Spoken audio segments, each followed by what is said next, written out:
अस्सलाम वालेकुम फ्रेंड्स, कैसे हैं आप सब। उम्मीद करता हूँ सब खैरियत से होंगे और अल्लाह पाक सबको सेहत अता फ़रमाए। दोस्तों, आज मैं आपके लिए एक ऐसा नुस्खा लेके आया हूँ जिसकी मुझे काफ़ी लोगों ने डिमांड की है। काफ़ी लोगों ने मुझसे पूछा है कि हमारा जो है मादा मनविया बहुत पतला हो चुका है, जिसकी वजह से हमारे जिस्म की हड्डियों में तकलीफ़ रहती है। काम करते वक्त हमसे काम नहीं होता, जोड़ों में दर्द रहता है, कमर में तकलीफ़ रहती है। तो भाई ये जो होता है, ये एक तो आजकल की खुराक की वजह से है, और दूसरा जो है, मैं ये अक्सर वीडियो में कहता हूँ कि आजकल की खुराक बहुत ही बेकार सी है। जितना हो सके अपनी खुराक को बेहतर बनाएं। और उसके अलावा फ़ास्ट फूड, ये बहुत गर्म एशिया होती है। तली हुई चीज़ें, खट्टी चीज़ें, ये कम मिकदार में इस्तेमाल करें, उतना ज़्यादा बेहतर है आपके लिए।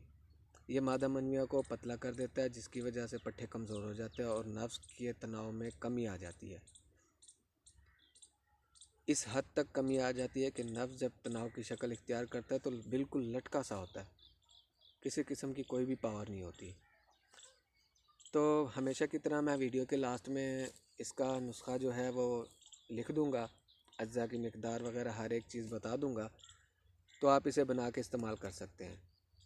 ये बनाना कोई इतना मुश्किल नहीं है। जहाँ से आप सामान लेंगे उसी को कहें कि भाई इसको साफ़ करके सफ़ूफ बना दो, वो आपको सफ़ूफ बना के दे देगा।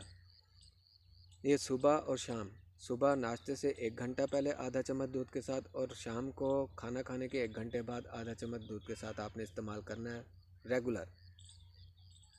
यह नुस्खा दिखने में बड़ा थोड़ा सा कॉस्टली भी होगा, ठीक है, लेकिन टेंशन वाली कोई बात नहीं है, रिज़ल्ट की मेरी गारंटी है।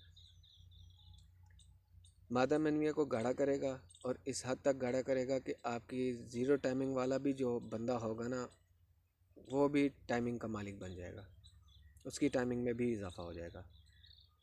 और मादा मनविया गोंद से भी ज़्यादा गाढ़ी हो जाएगी, बिल्कुल सफ़ेद हो जाएगी, हद से ज़्यादा गाढ़ी। और जितनी गाढ़ी हो ना मादा मनविया, उतना ज़्यादा फ़ायदा होता है टाइमिंग को, और उतना ज़्यादा नफ्स को भी फ़ायदा होता है। डिस्चार्ज होने में भी टाइम लेता है, और दूसरा ये है कि पट्ठों को भी मजबूत करता है, और नफ्स के तनाव में और नफ्स की ग्रोथ में भी इजाफा करता है। ये लोग जल्दबाजी जो करते हैं ना, अक्सर मुझे कॉल आते हैं कि भाई बस 1 हफ्ते में ही टनाटन हो जाए, ये हो जाए, वो हो जाए। भाई मैं किसी भी बंदे को गारंटी नहीं देता 1 हफ्ते की।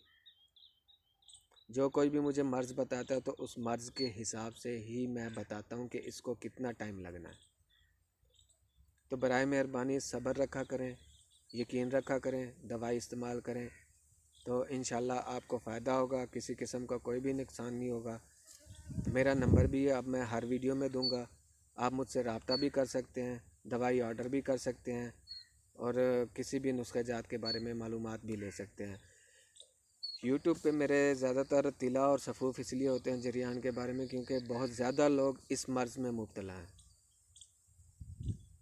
ये नहीं है कि मैं माजरत के साथ अजान हो रही थी तो मुझे वीडियो रोकनी पड़ गई, तो मैं बात भी भूल गया हूँ, क्योंकि अजान का जवाब देना लाजमी होता है। तो मैं ये कह रहा हूँ कि कोई भी नुस्खा है, कोई भी दवाई है, तो वो कुछ टाइम लेता है। अब मेडिकल स्टोर से जब आप दवाई लेते हैं तो उस दवाई का साइड इफ़ेक्ट ये होता है कि आप उसने फ़ौरी तो आपको रिज़ल्ट दे दिया, लेकिन उस रिज़ल्ट के बाद जो है, जो नुकसानात होते हैं, साइड इफ़ेक्ट होते हैं, वो भी साथ में आपको मिल जाते हैं, जो आपको पता नहीं चलता। मैं जब से मैंने होश संभाला है, मैं हिकमत में हूँ, और मुझे शौक़ था इस चीज़ का, तो अब जाके मैं जो है ना लोगों के सामने शो हुआ हूँ। पहले मैं शो नहीं होता था। तो डरने वाली कोई बात नहीं होती, आप सब्र रखें, दवाई इस्तेमाल करें, इंशाल्लाह आपको 100% ही रिज़ल्ट मिलेगा। तो नुस्खा जो है वो मैं वीडियो के लास्ट में दे दूँगा, उसके बनाने का तरीका जो है वो आसान है, और परहेज़ का भी मैं आपको वहीं वीडियो के लास्ट में बता दूँगा। तो जो लोग मेरे चैनल पे नए हैं वो मेरे चैनल को सब्सक्राइब करें, बेल आइकन को प्रेस करें, ताकि मेरे हर नई वीडियो जो है वो उन तक पहुंचती रहे। हो सकता है कोई ऐसा नुस्खा जो किसी भाई को ज़रूरत हो, कोई भाई नुस्खे ढूंढ रहा हो, तो उसको अच्छी चीज़ मिल जाए। तो मिलते हैं अगली वीडियो तक, इजाज़त दीजिए। अल्लाह हाफिज़, अपना ख्याल रखिएगा।